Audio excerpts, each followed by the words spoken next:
Hey folks, we are at Kreuz BBQ in Lockhart, Texas.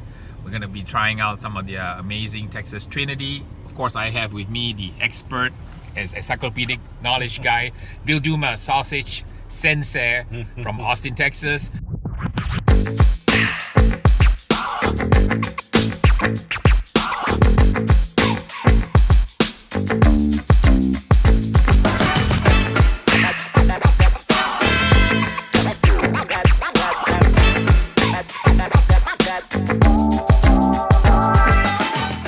So what's the story behind Kreuz Market? Okay, so Kreuz Market, remember we were just at Smitty's on the other side of town, just off the courthouse square, right? Well, Kreuz occupied that location from about 1900 until about 1997, thereabouts. As I mentioned before, there was a split in the business, and Smitty's was born in the old Kreuz location. It was a family split. And Kreuz came down here and built this location in the late 90s. It's really quite spectacular. They also use brick pits with an open exposed fire, but they're able to do things more efficiently versus the old building from whence they came. My go-tos for here are the sausage and the pork chop, which I believe you can't beat. And again, this is born of the same market style tradition, whereas obviously in the old building they started as a raw meat butcher shop and segued into cooked and smoked meats as a way to feed the common man and to keep their meats from spoiling. Pretty cool stuff. What do we have here? Okay, so what do we have here? We have a really nice good ring of a house-made sausage. You notice it's tied on the ring once again, roughly about 1/4 of a pound. It's going to be very coarse ground. We have ourselves some lean and moist brisket. We have a couple of pork ribs, and we have arguably the best pork chop you're ever going to have. Okay, so what we have here is Big Red soda. And Big Red is a Texas tradition. Big Red has been made in San Antonio, Texas since roughly 1939. This is the deal. If you're going to have barbecue or Tex-Mex, or especially barbacoa, you want a Big Red. It's the perfect accompaniment. There's no doubt. There's no sauce at Kreuz. This is what you get.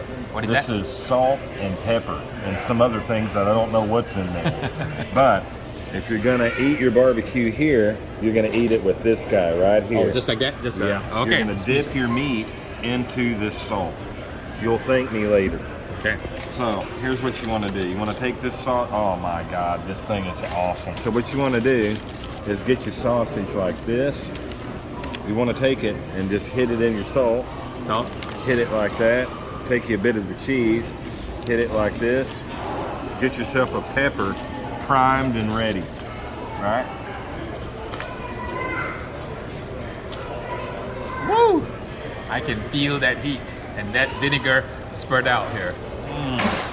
And a Big Red to chase it down, and that is how you do a sausage here in Lockhart, Texas. There's no cure in it. How do I know? See this little dark spot in the middle? And see how the outer edge, the outer perimeter of the sausage here is still pink, and then we have a dark center. That tells you that there's no cure in it. This started life as a fresh sausage that was cooked hot and fast out on those pits. So we have arguably one of the best pork chops you're ever gonna have in the state of Texas. So as a result of which, you have this really nice, good, semi-dry outer crust on this. My favorite part is this rind and then this end piece. So now I'm just gonna take it, I'm gonna hit it over here on our salt. Salt. Oh, hog heaven right there. I can see in your face. Literally hog heaven. Hog heaven.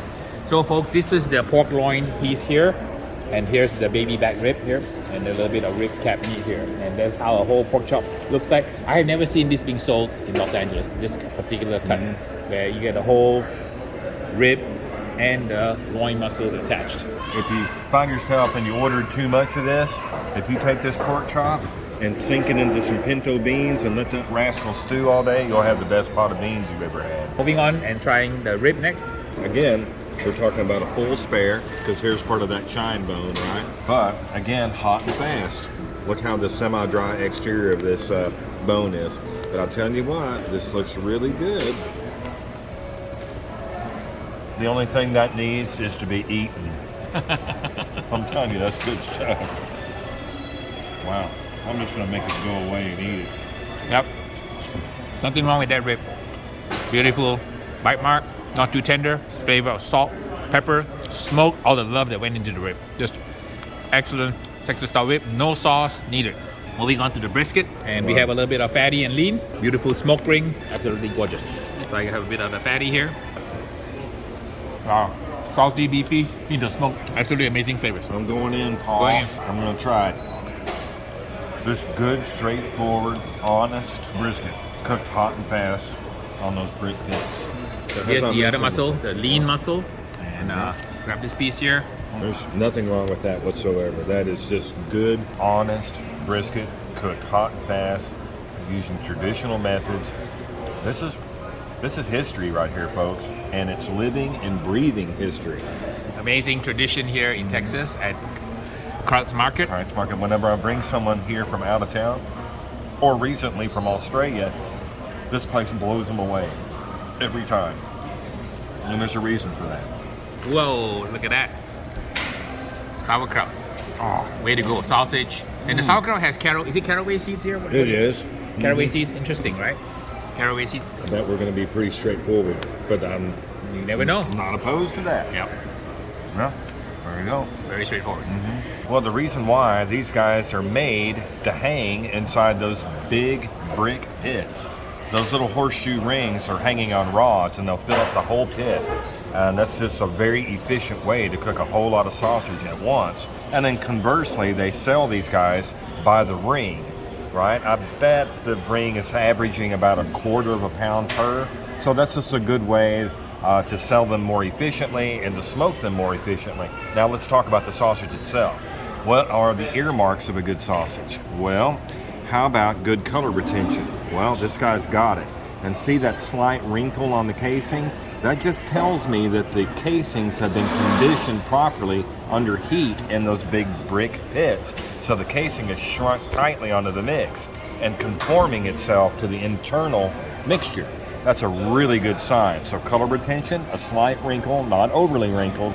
But then when we look at this, we see the outer edge of the internal mix is slightly pink, and we have this little brown dot in the middle. What does that tell us? That tells us that this is an uncured sausage. There's no nitrite or no nitrates applied to the product.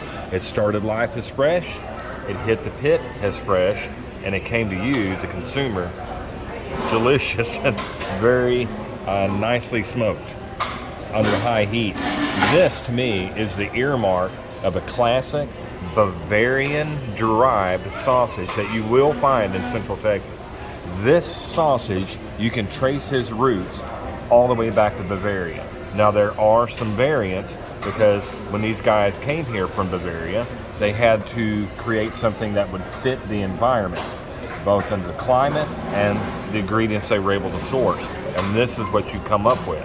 So this is our own little unique thing. You're not going to find this outside of Central Texas, reliably. So in my mind, this is Central Texas in a casing. Good stuff. Folks, thanks for stopping by, checking out this episode with her brother Bill Dumas, sausage master from Austin, Texas, enjoying Big Red soda. Kreuz is amazing food. We got the Texas Trinity of the ribs and the sausage and brisket, of course the pork chop. I'm gonna hopefully bring some home back for Mr. Beans to try. Thanks to all my patrons for supporting my channel, keeping the lights on. Until the next video, we will see ya.